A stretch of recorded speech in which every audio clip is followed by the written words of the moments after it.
The superstars of Fan Control Football Season 2.0 are not only the who's who of celebrity team owners and influencers, not the 21 million live views of our Emmy-nominated broadcast.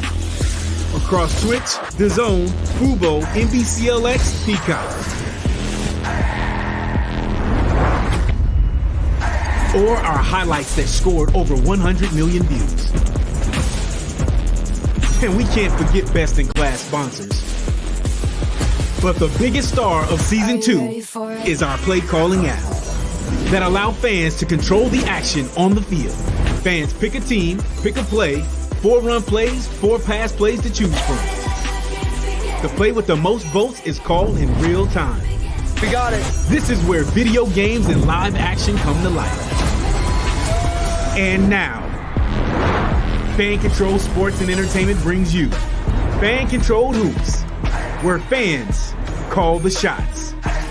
Coming 2023, the future of sports is here, and it's Fan Control. Power to the fans. Are you ready for it? Back to work. You hit work early, and I appreciate you very much. What's up, everybody? Welcome back to work on a Monday. I know everybody's favorite day of the week is by far Monday, and that's why I'm here. Josh McCouga. I'm in the solo shot here because Fan Controlled Lay, aka Leighton Batiste, my normal co-host, my partner in crime, my Atlanta-based brethren. Is that how he's very passionate about his Atlanta sports. He's in grad school, something I never did. Leighton is in grad school and he is doing a final presentation, and it sounds like it's a group presentation. Again, something I never did very well. I copied off. I need to apologize to Elaine Falbo. 20 years later, I copied off every single test of hers. I was in all of her group projects for business logistics. My major was a supply chain management major. Am I doing that currently? No, I am not doing that currently. But a lot of the people that I went to college with might be, and they might still be upset with me that I got pretty decent grades for doing literally nothing in that major. This is Back to Work. We're here every single Monday, 1 p.m. Pacific, 4 p.m. Eastern, talking all things sports and entertainment and everything in between, like terrible jobs that I did in college. So you're welcome. If you are new to the channel, at Fan Controlled Sports, Fan Controlled Football, the first ever real life football league where fans called the plays for actual football players, 2 seasons, season 2.0, season 3.0 coming your way very soon, as well as Fan Controlled Hoops coming your way, and a myriad Fan Controlled Sports in the works. If we can fan control it and you can dream it, we'll do it. Is that our slogan? I don't think so. I need to pitch that to people that make more money than I do and that work in higher places than me. But it's good to see people in the chat. Jay Spacely, Freddie Airmail, Ruthless Cutie. How's everybody doing? So because Fan Controlled Lay is not here today, that rhymed. I have a group of guests that I have worked with in the past, people that whose opinion I appreciate, know, love, and like to talk about sports with, are all going to be on the show today. And we are going to start coming in hot. It was a full weekend of NBA action. I used to be on this gentleman's podcast to talk all things gambling on the NBA, the old Dropping Dimes podcast. And his show, Settle the Score, is hands down my favorite game show on the internet. Ladies and gentlemen, direct from Los Angeles, it's Matt Nost. Hey, thank you so much. Your favorite it. game show on the internet. It is. Yes. I'm telling you right now. I can't put it above Jeopardy, Matt. You know this. That's fine. I still have a Makuga for Jeopardy button. Well, you should. Yeah. So it's understandable that that's still your number one. Yeah. Well, you know, Matt, Dropping Dimes was on the Collider podcast network. Do you get to talk NBA anywhere else besides like to your wife who doesn't care? God, she doesn't care. God bless her. She will listen. I'll try and explain why this action was pivotal, or, hey, do you see this where they keep going into drop coverage, and she'll just be like, oh, okay. Yeah. She's, God, I love her to death. I did Dropping Dimes solo for 3 years thereafter. Did you really? And, yeah. No, I mean, I did it for a long time. And then this year I had so many commitments. So my goal was I try to watch 4 to 6 games a week. Okay. And then on the good weeks, I watch 10, 12 games. Okay. And this year I just couldn't, because I try and watch every team more than once. Yeah. And there are certain nights you're like, shit, I haven't watched this team in forever. I have to watch this team. But this year I just like, you know what? My schedule's all over the place. I can't commit the time. Yeah. So then I don't want to go on and espouse an opinion, which is like, I don't feel like I'm as well versed as I have been in the past. So this year I shut it down this year. Well, in my humble opinion, and an NBA savant, you knew more stats, more specifics about the NBA than most people on ESPN spouting opinions, if you will, Matt. I still do that stuff.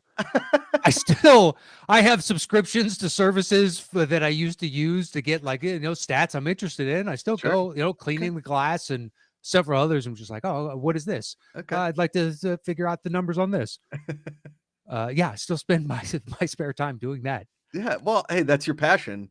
And all the years we worked together, I never knew you were so passionate about the NBA until I did Dropping Dimes or listened to Dropping Dimes. I was like, whoa, this is above my pay grade. Well, because most people, you talk to them and they're like, hey, I like such and such team, and that's fine. I'm happy to have that type of conversation. It's rare when you meet somebody that can be like, well, in these types of matchups, he normally goes to these shots, or they skew the offense here. Or this substitution pattern is really interesting. Like Marcus Smart getting the start in the last game.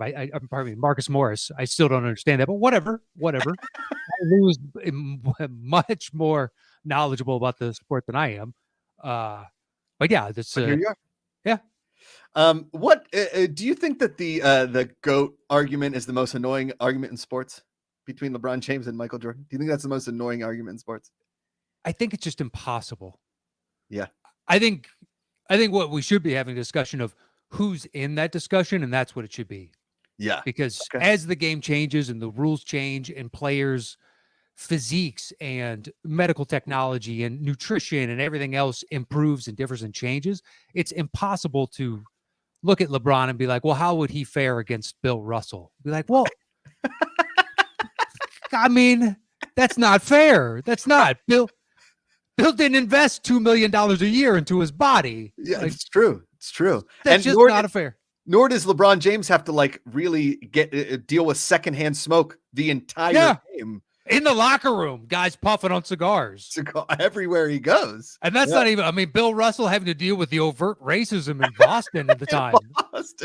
As bad as players may get it today, looking at you, Utah. Yeah. It's nowhere near all the stuff that they had to deal with. So yeah, 100%. Completely different errors. I think that's the funnier conversation, is adding in the variables that make LeBron easier. It's like easier for LeBron to be in the NBA than it was for the other dudes, right? Like, would he be as effective at 38 if he had to deal with the secondhand smoke his entire life in those arenas? Interesting question. I don't know. Yeah. I don't know. Okay, let's talk playoffs. It's been, I don't watch a ton of regular season NBA. I'll be 100% honest with you, because, you know me, I love hockey, I love golf, I love all sports. But when it comes to 82 games, there's only so much that I can legitimately ingest when it comes to. You're not alone. You're about 75, 80% of sports loving fans are like, yeah, the regular season's fine to check in with, but I watch the playoffs. Right. Exactly. Yeah. So I've written out some Josh McCouga style questions here for you, Matt knows. Rifle away. All right. So if you're Dylan Brooks, aka Dylon, and if anybody gets that reference, it's got to be Matt Nost. It's a Chappelle Show reference. Sure. Okay. Got it. Okay. Does Dylon Brooks, if you were him, would you apologize to your teammates? Are you kidding me? That dude is never going to apologize. He should apologize for strolling into the arena a few months ago in just a leather vest. That's what he should apologize, because I had to see that and be like, that ain't it, man. That ain't it. Yeah. I appreciate all the confidence that players have on that pregame, the outfit routine. Yeah. The runway under the stadium. Yeah. Him shooting 3 for 13 is pretty much par for the course. I was going to say his career stats aren't exactly blowing the roof off the place. No. He talks the biggest game in the world. He backs up on that end very little of it. And the more frustrating thing, it's one thing to go 3 of 13. It's another thing when you're watching and be like, that's a bad shot. As soon as you're taking it, that's a bad shot. So of those 13, 8 or 9 of them were bad shots. Yeah. Okay. So it's one thing if you're 3 for 13, They're all in rhythm, wide open, off of pick and roll or whatever, pin down action, something. It's another thing which is like, that's a force, and you fucking know it. Is the follow-up to that, is Dylan Brooks in LMFAO? Is he in that band? These are Mokuga questions. Dylan Brooks, also the leather vest, no shirt underneath. This coming from an Italian guy that may or may not have done that at a club in Wildwood, New Jersey in 2000. Anyway. Ironically, or did you go in going, I look no. fantastic. Come on, Matt. That was 100% ironic, and I did it as a bet. But I got to be honest with you, a lot of people hated it. A lot of people hated it. Part of me feels like the yins in you was like, you know what? Even if this is a joke, I am crushing this. Dude, this looks good right now. Okay, this looks good. Dude, if my nips are any indicators right now, I am excited to be here, and so is everybody else. Good. Okay, does LeBron win another title before Kevin Durant? Oh, that's a good question. I mean, LeBron's title hopes, at least this year and more than like the next year, really rely on Anthony Davis's health. Sure. And KD it's got a greater chance of getting hurt at this point. He has a routine injury now every season. Yeah. There's nothing wrong with it, given his age and the mileage he's got. That's why LeBron is the anomaly. I would put my money on Kevin Durant, though. Okay. That team makes a little bit more sense. Whereas, boy, the Lakers, if they don't get a strong showing from one of their two big guys, now you're relying on, Reeves, Hachimura, Dennis Schroeder. Like it gets pretty thin pickings right there. And we haven't got to D'Angelo Russell, another guy that I don't trust with the ball in his hands, even though that's his job. Reeves, Hachimura, and wait, what? Reeves, Hachimura, and what was the third one you said? Dennis Schroeder. Yeah, sure. That sounds like an agency in Hollywood. It's like doing okay. They've got a couple decent clients, but they're not like crushing it. They're riding the coattails of one very big client. Totally. And then they've got a couple other smaller. Sure. Guys, you like believe in, sort of. Okay. Does lighting the beam in Sacramento give them some kind of superpower? Like what is in those lights? What's going on in Sacramento? Does it? Because clearly when they got to Golden State, they lost it all. Well, but that's because Golden State is a juggernaut at home, and they are atrocious on the road this season. It is the weirdest. I don't know why, but they can't shoot from distance on the road, and then at home, it's like good luck. Nobody can beat them at home. Is there like a wind factor? I don't know. But for the Kings, it's like, all right, well, all we got to do is maintain home court advantage, and we've got this series. But now De'Aaron Fox fractured the index finger on his left hand. His non-shooting hand, but still. So he's doubtful for the next game, which, you kind of got to need this next game, and then in the hopes that you can make it go 7.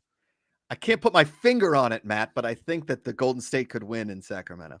Did you like that one? Okay. I told you puns were coming in, Matt. I told you puns were coming in hot, baby. Coming in hot. Are the Knicks for real? What does that question mean? Okay, here's what I like. For real, do they have a shot of winning a title? That's hell no. Okay. Hell no. Easy answer. Easy answer. Your duo is Jalen Brunson and Randall. Sure. I rest my case. Yeah, Julius Randle had. I don't know if you remember his car commercial on LA Sports Radio, but he sounded confused. Yeah. Brunson, I believe in. Randall, I don't. Even though Randall's going to get the All-NBA nod this year, just because forward in general is thin because of injuries and time off. So he's going to get it. But Brunson is their best player. And then after that, it's like, I don't know. And Randall's got a hobbled ankle right now. Do they make it out of this round? Looks like it. Yeah. But after that, okay. Next round. I don't know. Let's see how the Bucks look after tonight. Okay.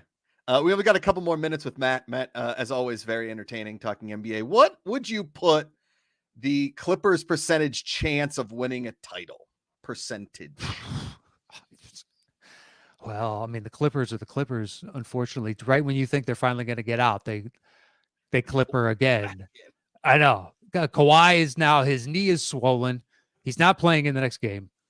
It's unofficially announced. Yeah. And then Paul George has no timetable to come back. Yeah. And if Westbrook is going to take 29 shots and not get a single free throw, that's amazing, considering the guy's not a jump shooter. It's not like he sits from outside and be like, well, he didn't get touched the whole game. It's like, no.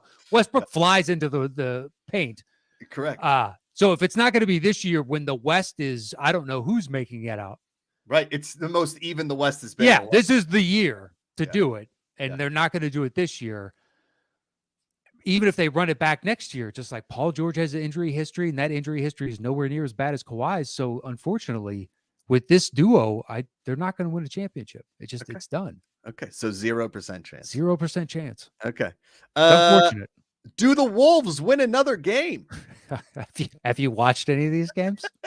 Well, the Wolves, they said, oh, we're not down yet. And then I think the Nuggets legitimately just were like, I mean, give them one. Yeah. I mean, the Wolves are just a picture of dysfunction. Anthony Edwards is their best player. And they did the front office did the thing which you should never do. The basketball player, not the actor from Top Gun, right? Very true. Very true. Gotcha. Goose is in a different tier. True. In and of himself. True. But they sacrificed so many assets to get better now, which is like you should have retooled with young guys to fit on Edwards' timeline and potentially found a partner for Cat, a trade partner. So when you watch these two teams, the Nuggets make all the sense in the world. The pieces fit. They play a style together. And Minnesota's like, I'm not sure what this is. So do I think they win another game? No, I don't. I think they got the gentleman's sweep. They didn't get fully swept like Brooklyn. You got the gentleman's sweep. At least you got a game. They're going to lose the next one. Done and done. Okay. And finally, Matt Nost, percentage chance that the Nuggets, I'm not saying win, but make it to the championship series.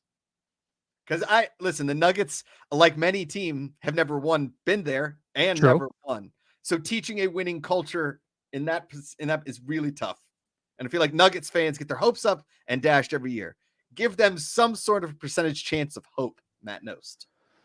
I think they've got a good shot of making the Western Conference Finals and potentially making the finals in general. Okay.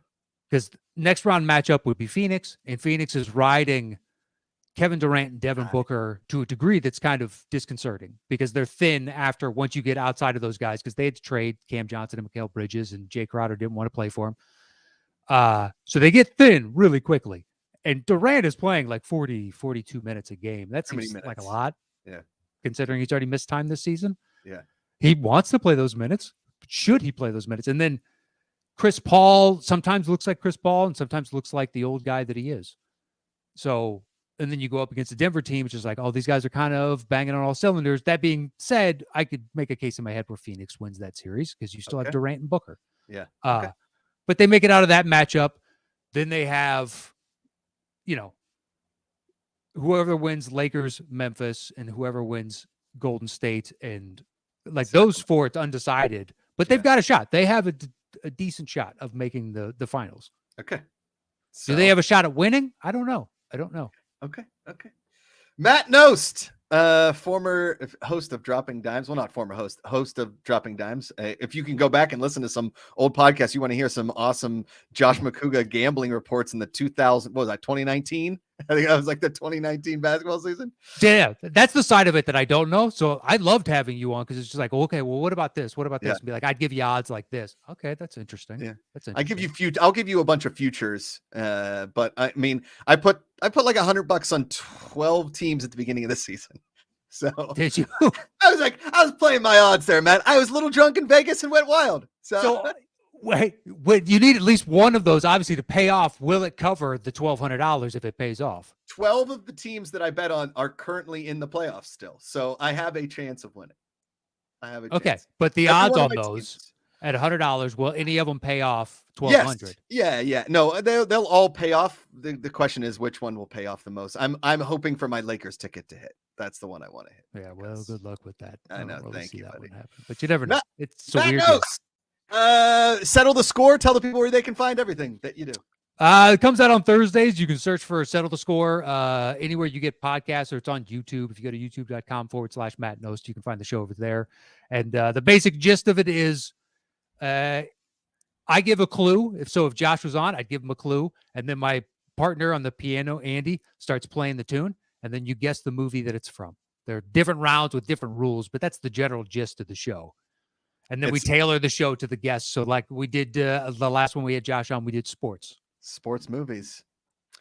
I can't wait to come back. I feel like I think about it often that you guys said I was pretty good at the game. That makes a man feel good. Makes a man. Oh no.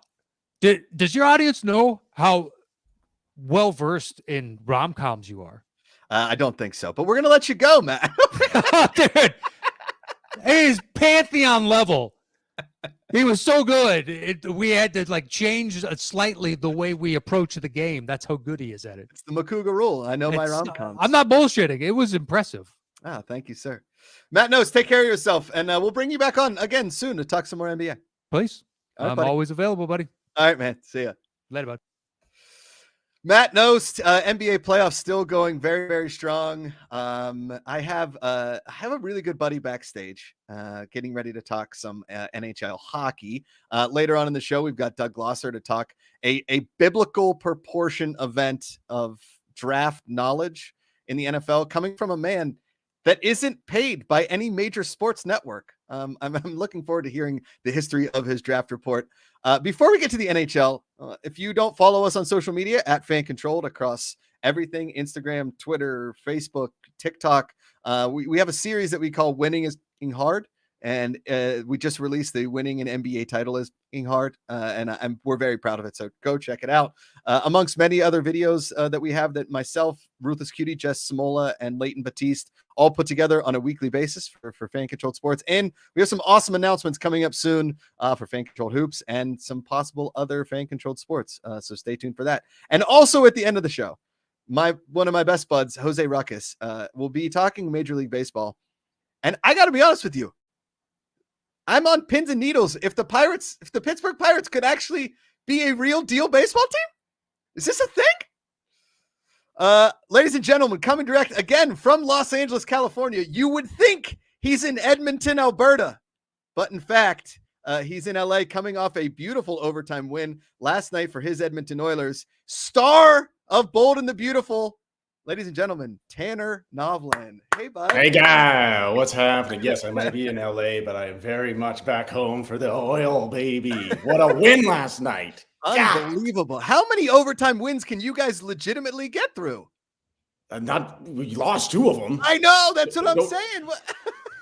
Don't get me started with this. I hate to be the guy begging on the rest, but it's not just this series, and it's not just Edmonton, and it's been with the Kings as well. Man, it's been kind of wild out there. I.e., we got totally hosed in overtime in Game 3. It was a blatant high stick. They go to Toronto, they check it out, and it's inconclusive. I don't know with people betting on these games nowadays. Come on, we needed that call, but we got the series tied last night, so I could kind of breathe. Freddie Airmouth throwing out a Liberty Bibberty in there. I guess I should introduce you as that because that's, maybe one of the finest performances in commercial history. In my Thanks, man. Yeah, there's a lot of Liberty Bibberty out there. Do we think that Connor McDavid needs more pieces around him besides Leon Draisaitl? Like, what do we need to give Connor McDavid, McJesus, to win a cup here? Here's the thing about McJesus, and I'm terrified. Edmonton is a small market. Look at right now, LA. And this is kind of weird for me because you and I have a disagreement on this. Yes, we do. I am an LA Kings fan. They have a second team, and I can, switch back and forth. However, when they play each other, LA can die. But in saying that, I do kind of support the Kings. So it is really kind of weird for me to watch. And you disagree. Look at you. You got the terrible towel behind you. You lived in LA forever. I don't think you ever went to a Dodger game. I don't think you ever went to anything. But LA has a lot going on. The Clippers are in the playoffs. They got the LA Kings. Edmonton, we have the Oilers, okay? And I'm terrified that Connor McDavid may one day leave. And so I'm like, please, let's get a cup around this guy. Let's build the best team we can. And I think this is the best team as far as pieces are concerned that we've ever had.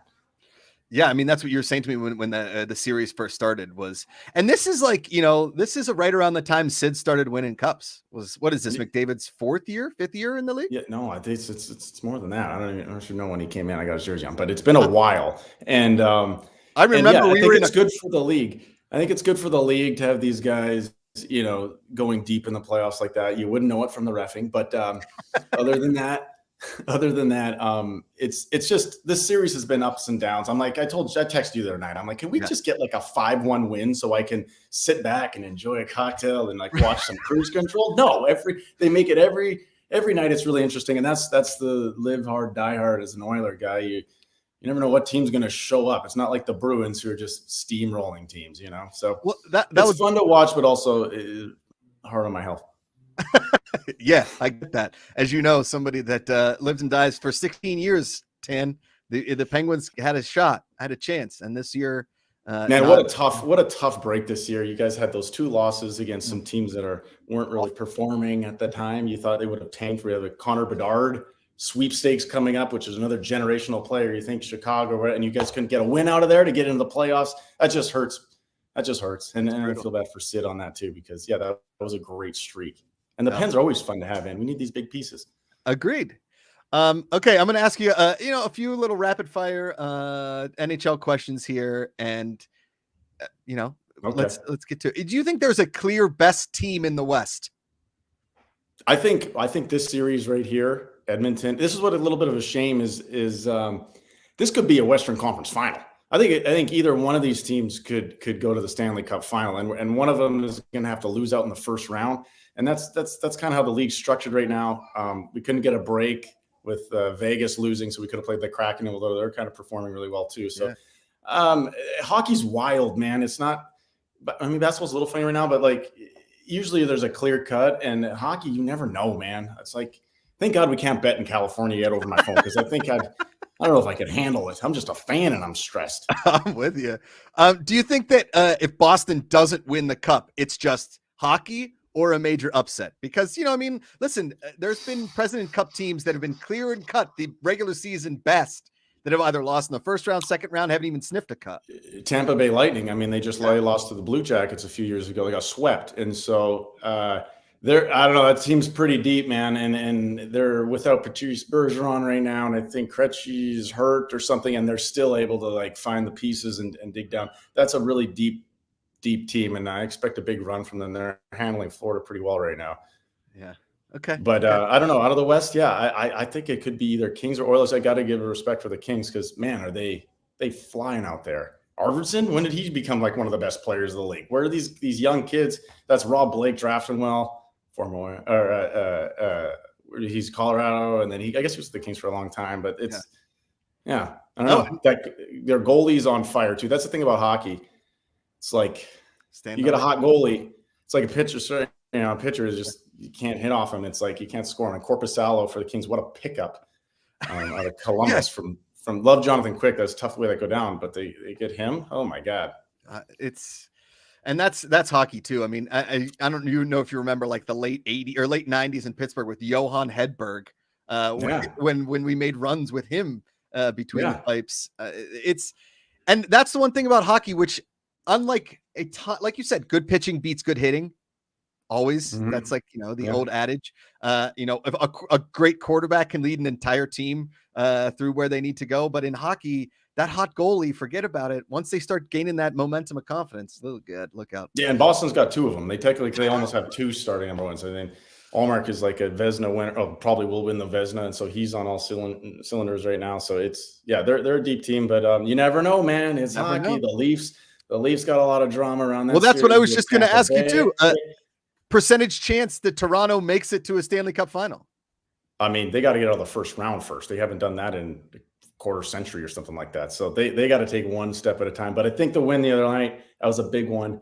There's a little more nuts to this team, if you know what I mean. They get a little bit more mucky. They can, there was a fight. How great is that? Matthews and Stamkos going after each other. We had a big fight there. That's good for Matthews. It gets you involved. Sometimes in these games, you need a hit. You need to go out there, get physical. Draisaitl plays like that. He's almost plays better when guys are banging him around. Although I don't love that slashing call the other night in Game 3 after the goal. I mean, you can't do that. But also, who calls that? They score a goal and he gives Doughty a little tap on the shin pad, like a love tap, and he gets an unsportsmanlike conduct. This is the playoffs. This isn't junior hockey in Canada. I don't know. Make hockey violent again. Do you, out of the New York, New Jersey teams, Rangers, Devils, and Islanders, Who do you think we should fear the most in the East?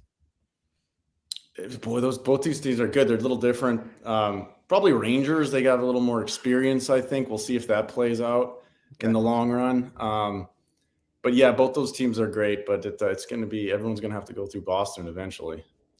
Tanner, a question from the chat here, Freddie Airmail. Ideas for fan-controlled hockey. You got anything the fans could control? That'd be amazing. Hockey's so fast. I don't know how you would do that. You guys are so good at figuring that sort of stuff out. And there are set plays, like the average viewer doesn't see, but it's a little more prevalent on the power play when you kind of see the set plays running. But the Kings are great. You watch their breakout plays. They burned the Oilers a couple times, and it's almost off camera sometimes. These guys are flying around. It's kind of like soccer. But maybe you could get like coaches' decision on like who to put out there. Matchups are big in hockey. People don't realize that. They're always matching players and whatnot, but I don't know. Maybe the ice could like light up or something. I just want to see there you go. I just want to see an ice surface light up and just be like, we put our LED floor. I don't know. We put our LED floor under the ice. That would be sick. Yeah, that'd be sick. All right, final question here for Tanner Novlin. You guys might know him from their Liberty Mutual commercial, Bold and the Beautiful, or just being one of the best dudes around. With the Kraken being so good so soon, does the NHL expansion system the most workable system in all of sports? Because usually when teams come in expansion style, they're terrible. It's true. I think so with Vegas. I mean, no one expected that, and they went on this insane run. Yeah. And so the Kraken kind of got a little bit of a short end of the stick, I think, with not like having that exact parameters in place. They put a little bit of a lid on it, but still, to see them come out like this, it just shows you how deep the league can be, and it's yet to be watered down. I mean, it's an international game. These guys can come from anywhere. But I think it's great. I think it's great. Seattle has a team that's a great market in the Western Hockey League in Canada. They have a whole division. The U.S. division is Seattle, Tri-Cities, Portland, Everett. And those fans for years have always been just packing buildings. And it's always, I remember junior players like loving playing down there. So it's really cool that Seattle's there. They can get a rivalry going with Vancouver if they ever pull their shit together. But yeah. I love it. Tan, we're going to bring you back, if that's cool, to talk some more hockey as we get closer and closer to the Stanley Cup final. And hopefully you get to keep wearing that Oilers jersey. Buddy. I know. I love it. McJesus, I believe. I believe. Tanner See you later, guys. Buddy. Love you, buddy. Thanks, guys. See ya. Tanner Novlin, pride of Lloydminster, Saskatchewan, Edmonton, Alberta fan. I have yet to go up to the Great White North to actually watch a hockey game in Canada, but that is on a serious bucket list item, sports bucket list item for me. Again, this was a really tough season for my Pittsburgh Penguins, missing the playoffs for the first time in 16 years. I don't know what to do, so I have jumped on the Oilers bandwagon with my buddy Tanner. And I will tell you, once you jump on a bandwagon and you start rooting for a team, it hurts just as much when they lose and when they win. The playoff hockey, in my opinion, is the best time in any sport ever, anywhere. Yeah, the NBA playoffs are amazing. Football playoffs, college football, whatever you want. There's Masters Sunday and there's NHL playoffs. And I don't think there's anything that touches it. All right. So my next guest, I met him a few weeks ago on a bachelor party. It was a ton of fun. We were in Mexico playing golf, acting like idiots. And I just so happened to be on a text thread where he shared his draft analysis. Is he paid by any major network? Not yet. But I'm thinking this could be the network that he signs on to, direct from Atlanta, Georgia, where we play our sporting events. Ladies and gentlemen, draft expert and attorney at law, Doug Glosser. Doug. Woo! Oh, it's a pleasure to be here, buddy. It's a pleasure to be here. It's good to talk to you. Dude, great to have you, man. For those that I would imagine those in chat want to know, yes, Doug is a Pittsburgh fan. So, yes. But his draft report was very non-biased. Yeah, so it's funny. I did start it originally as just a Steelers-centric thing, because it's always, hey, who are we going to pick and all this. And I tried to stay informed. And as it's gotten a little bigger and it gets emailed out to a few other people and a few other fan bases, everyone's like, well, who are the Patriots going to take? Who are the Eagles going to take? And aside from saying, I don't really care, you do have to cater to your audience, right? So now it's kind of 150 players in there that could go to any team. Okay. Now, where are you getting your information from? Is this like, are you scouring boards? Are you talking to insiders at many different programs? Or are you just going off your eyeballs? Because I know you're a sports gambler like myself and you watch a ton of college football. Yes. So that's always where it starts, right? You got to start with the games, and shout out to like a wheelbarrow or do a barrow row on YouTube for putting up just tons of cut-ups this year. It made my life so much easier, because before you're going on like ESPN.com streaming and trying to find it. But now you start on YouTube, you start with the games, and you try to find what cut-ups you can, right? And I've started following a lot of, or I should say I followed recruiting 25 years now, back in the early days of scout.com, all these websites that aren't around. So what started as recruiting then turns into college fandom. And now these kids are going to the NFL. So with a lot of these kids that are in the guide, I've been following them since they were probably juniors or sometimes seniors in high school. So you kind of get a foundation that way, and you start kind of picking up little bits of information, because that's really what the draft is, right? It's just gathering information and trying to make sense of it. Yeah, as you say it in your draft, and I you know what I might do is I might post you, if you're okay with it, I'll post your draft analysis there in our Discord. Yeah. Because it is a great read. I'm gonna pull up my favorite thing that you said in there. Hold on one sec. This is my line. Steve Avila from TCU is an inside outside linebacker. Plays at a brick wall. He's a guard. He's a guard. He's a guard. Sorry. Yeah, he's a brick wall of impressive width that would make Trump jealous. That's a good line. That's a very good line. I like that. Yes. Yeah, I mean, you can't get around the guy. I mean, you see him, and he is truly a dancing bear, just to pull the old scouting parlance. He's on there. He's got these little toothpick-sized legs, and he's bouncing around there, but he's a perfect square, and you can't get around him. It's awesome. I mean, and I will tell you, dude, this draft analysis, whatever you want to call it, your draft guide, a fantastic read. I'm gonna, what always pops in my brain, I'm gonna ask you some draft questions. And you Perfect. Give me, I will have to say, and thanks to Freddie Airmail for throwing it in chat, Aaron Rodgers finally got traded today. Yes, I just saw that. Yeah. So what I saw as far as the compensation, it's going to finalize, but we're going to have a pick swap here, at least to start. So Thursday night in the first round is already going to be completely different from what we were thinking when we just woke up today. Yeah, there you go. Okay, here's my first question. Obviously, I'm going to go Homer. Do the Steelers trade up? Do we try and trade up for O-line, D-line? If you would have asked me 3 hours ago, I would have said no.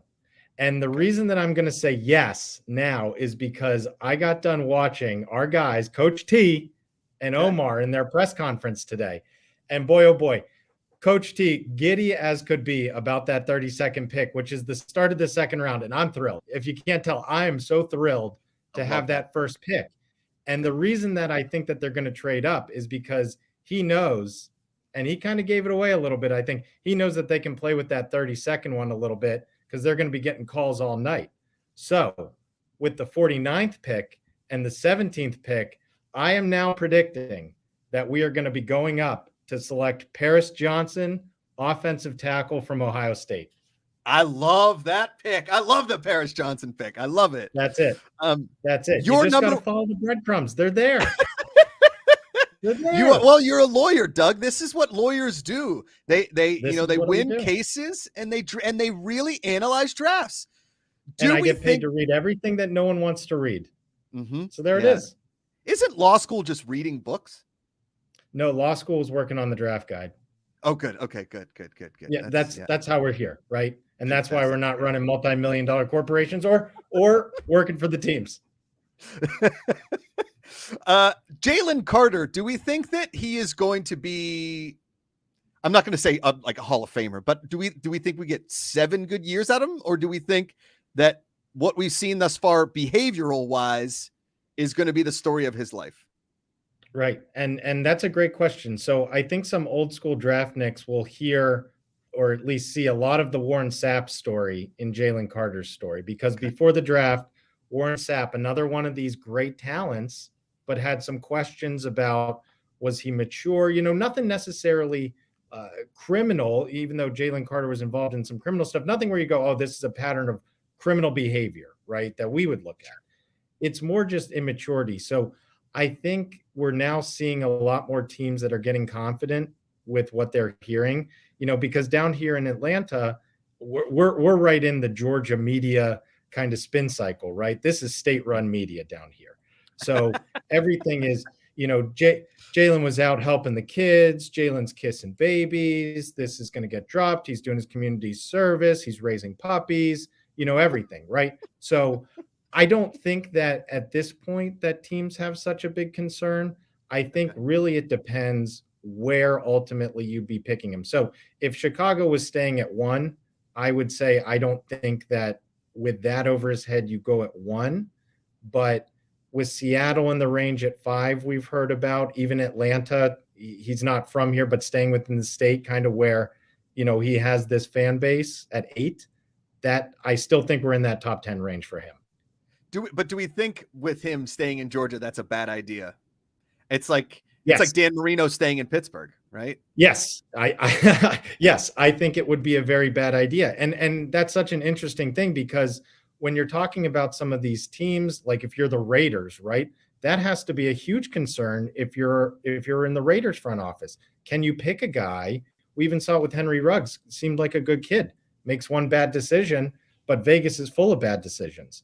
And if you're in Atlanta and you're within the echo chamber of, Jalen's just a good kid that's screwed up, how many times does that happen? I mean, I don't know. I personally would think that if I was Atlanta, it would be something to consider. But again, if I'm Seattle and I'm on the completely different side of the country, I don't think I have as much qualms with it.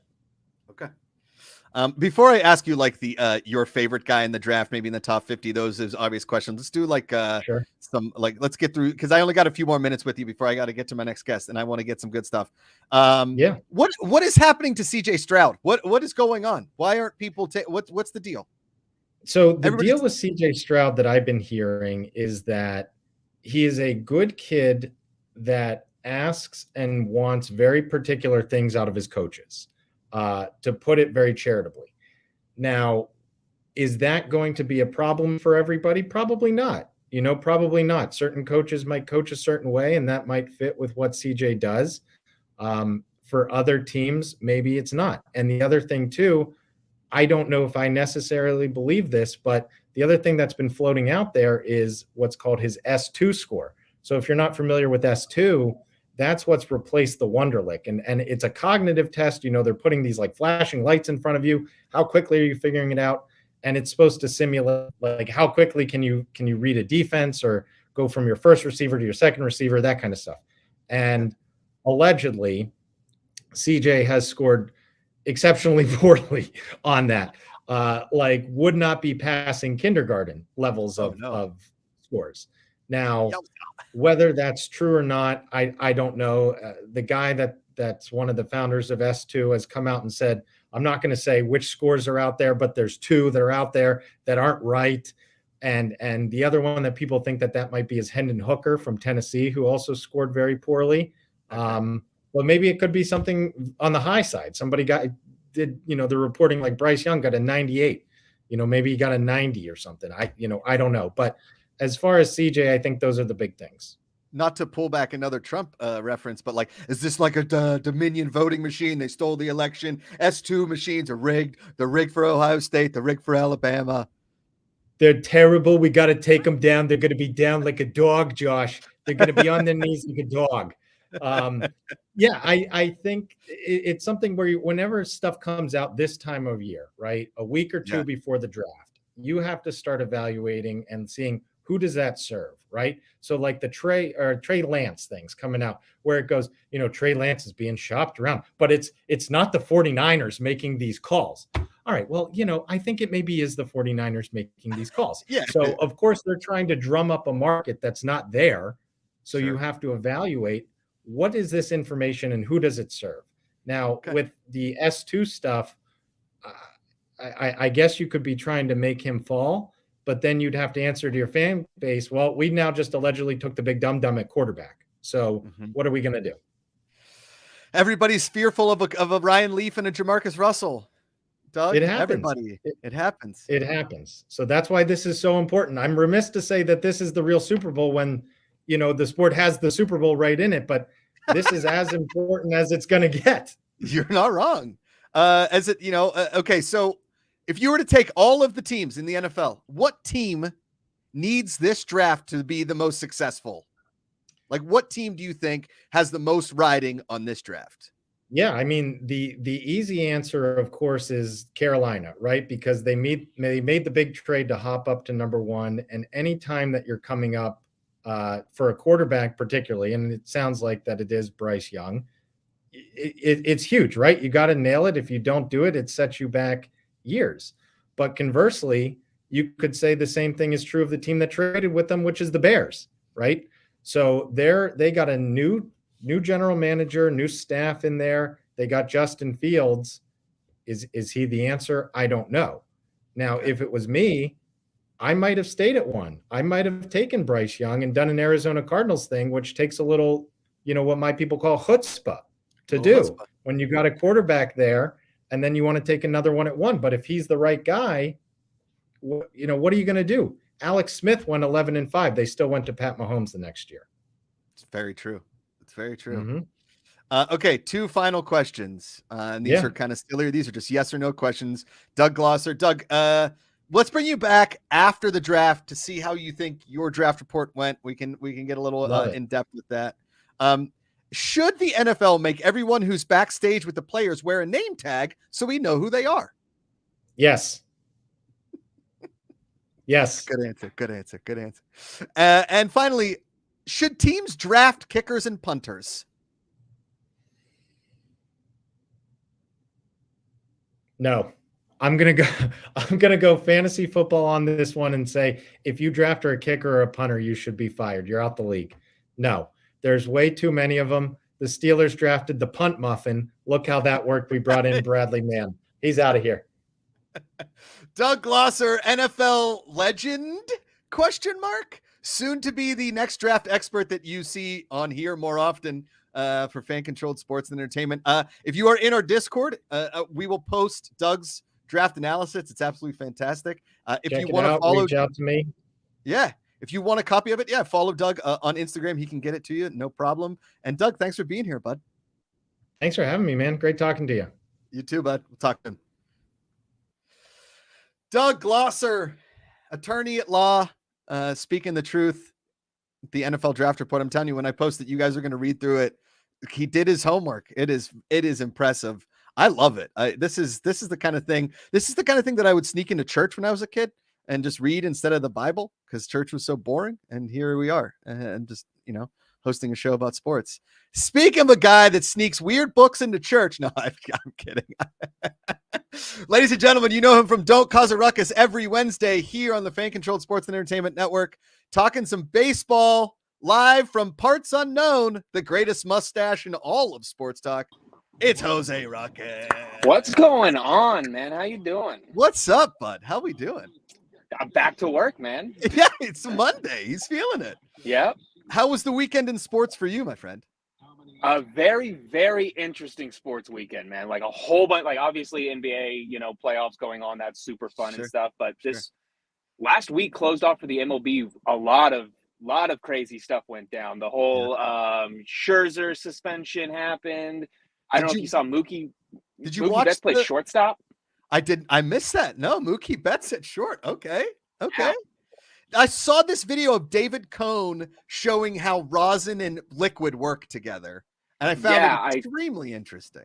I saw that too. Yeah, moisture sort of increases how the rosin produces stickiness or whatever. This was a big problem a couple of seasons ago where the mixture was rosin and sunscreen. Okay. Guys would be putting sunscreen on their forehead and wiping that into it and stuff. Yes. I'm not sure what's going on with the Scherzer thing, to be honest with you. He pulled his, he protested the suspension, decided to pull that. But there's been 3 suspensions for the sticky stuff since they've changed the rules, and they've all come from the same umpire, the same guy every time. So something going on here, Jose. Yeah, that seems kind of interesting to me. It's like this one guy really, really cares about it, and I don't know if the other umpires do. Now, the popular place would be to put some stuff in your hat, but are you also allowed to rub your hair? Could players? Is that why Rollie Fingers had such a good mustache? Was he putting things in there? Jose, could we be using your mustache for pitches?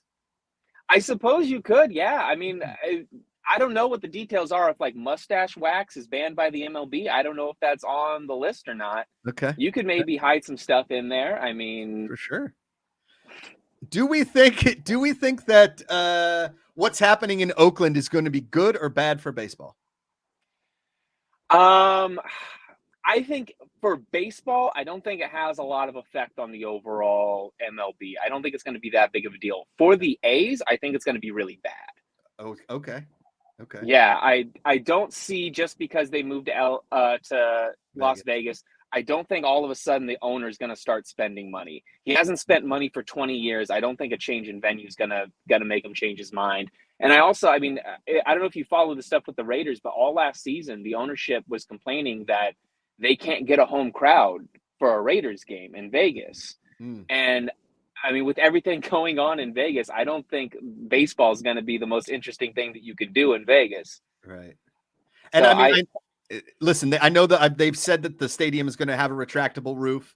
It's because it's 120 degrees in the summer in Vegas. Nobody really wants to be sitting outside. I mean, I don't want to be sitting outside at a Dodger game in the middle of the summer, let alone going all the way into Vegas.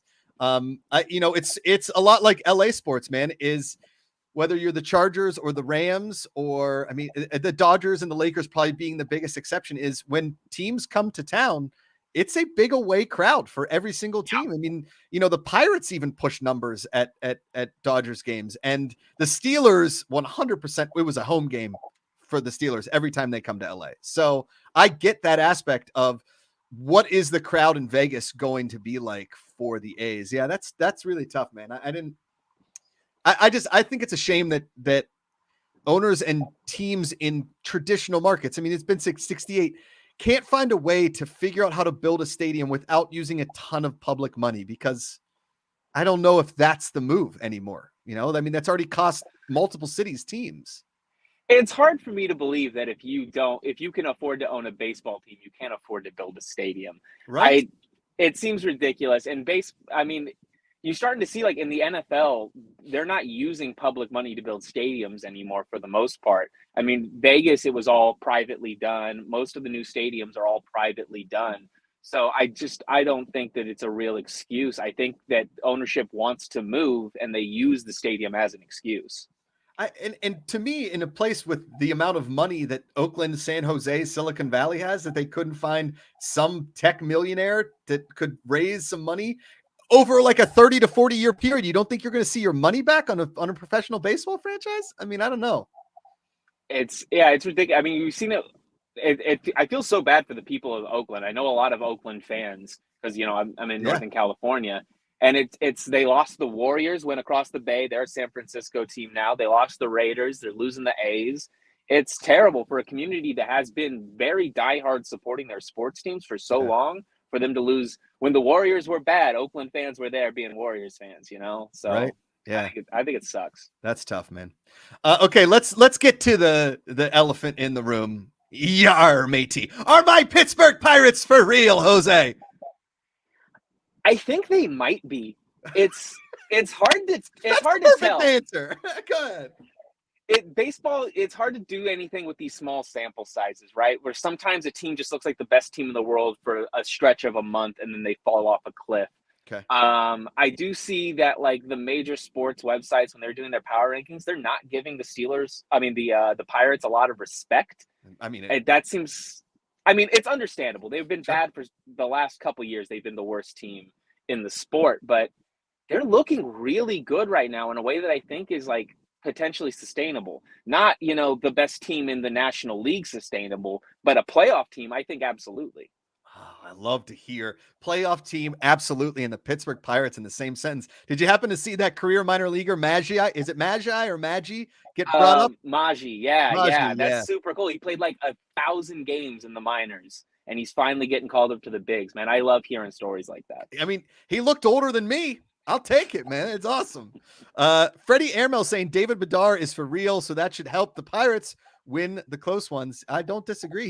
He is a heck of a baseball player.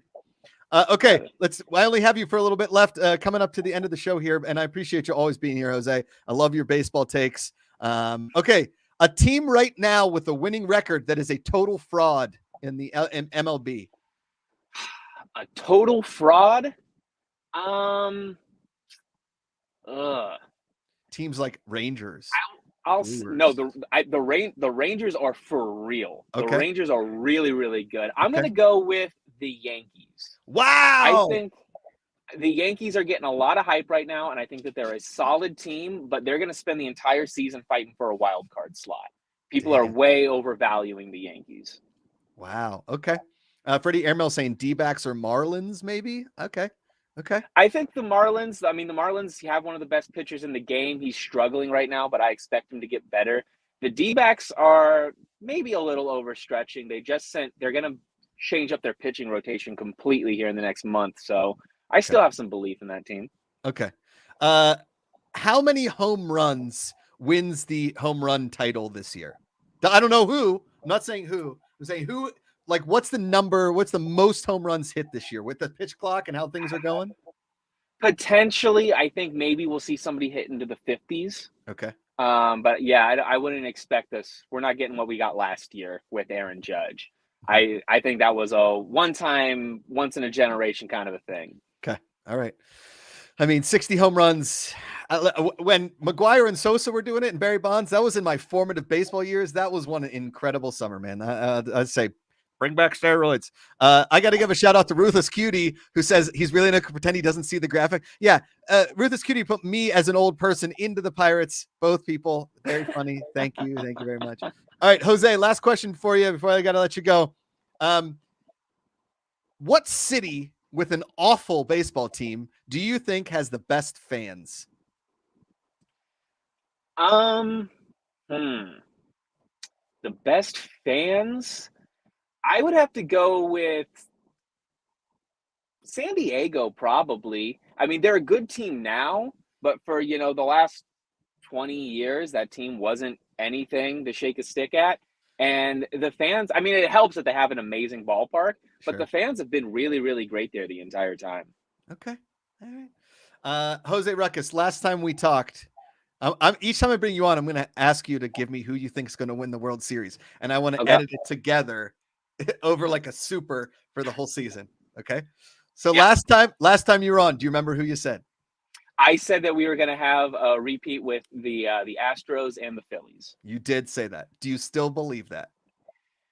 I still believe both of those teams are going to be very much in World Series contention, especially Bryce Harper's coming back from his injury way quicker than we expected to. Okay. So that the Phillies roster is just really good. The Astros are super deep. So I do think that those teams are going to be making it very deep into the playoffs.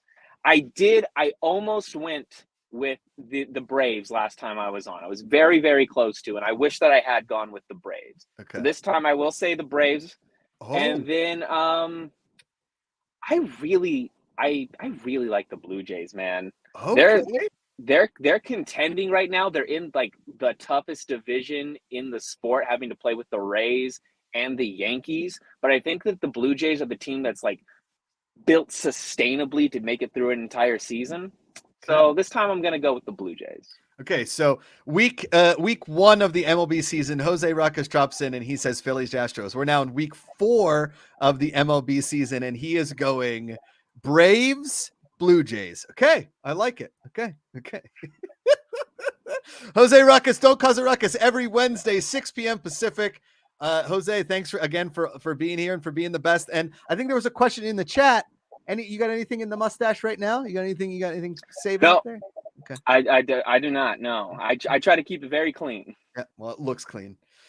All right, Jose. We'll see you Wednesday, and we'll see you soon back here on Back to Work. All right. Thanks for having me. See ya.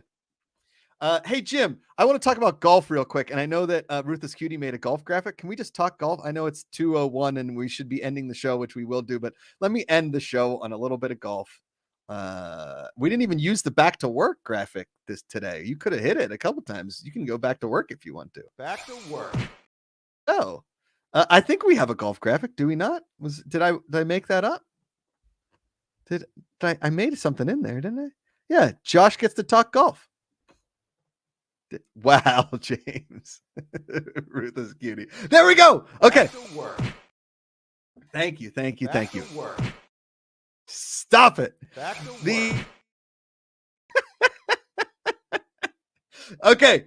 I'm going to give you guys 90 seconds of golf talk this weekend.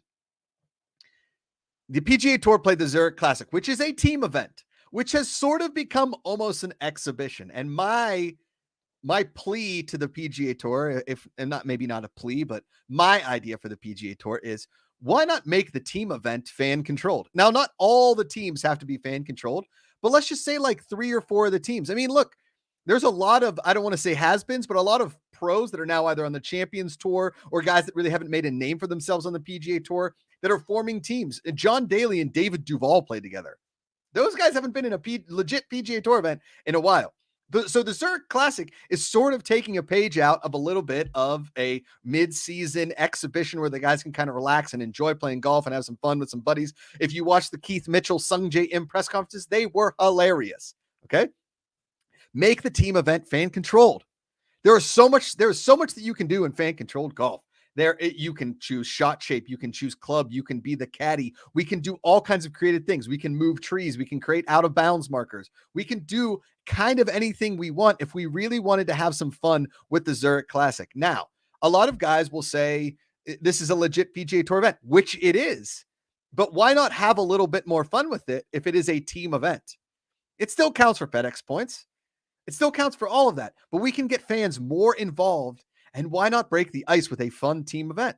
And I think down the line, because a lot of golfers are arguing about the fall series in golf and how the season ends and you go right into fall golf. Why not make a sprint to the finish NASCAR style golf fall series and make a majority of it fan controlled?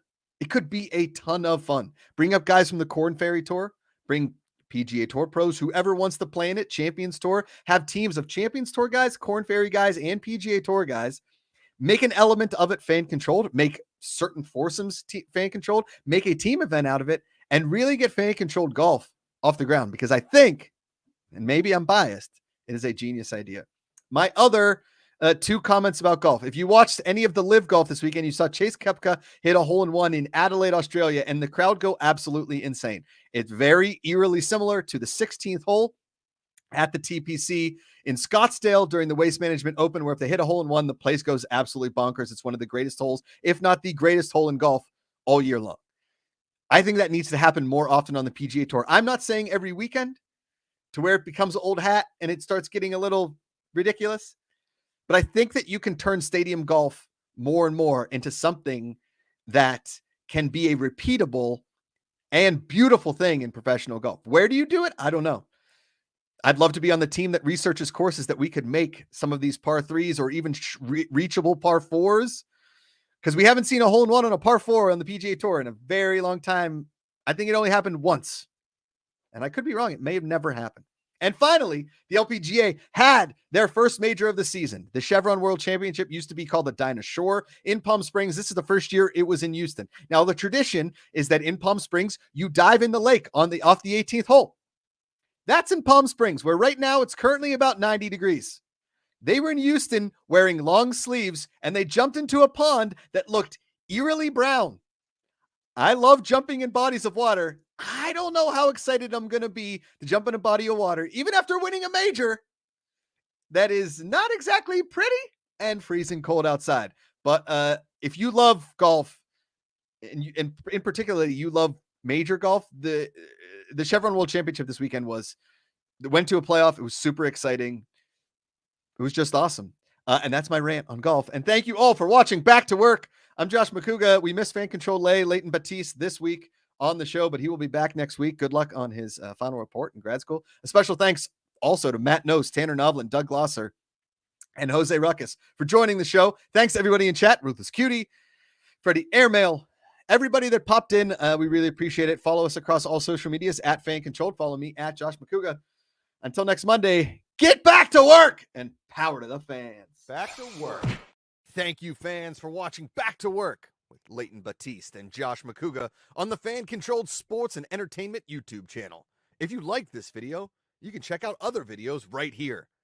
You can subscribe to the channel, tell all your friends, hit like buttons across all the videos, check out all of our shorts and live shows, and as always, power to the fans.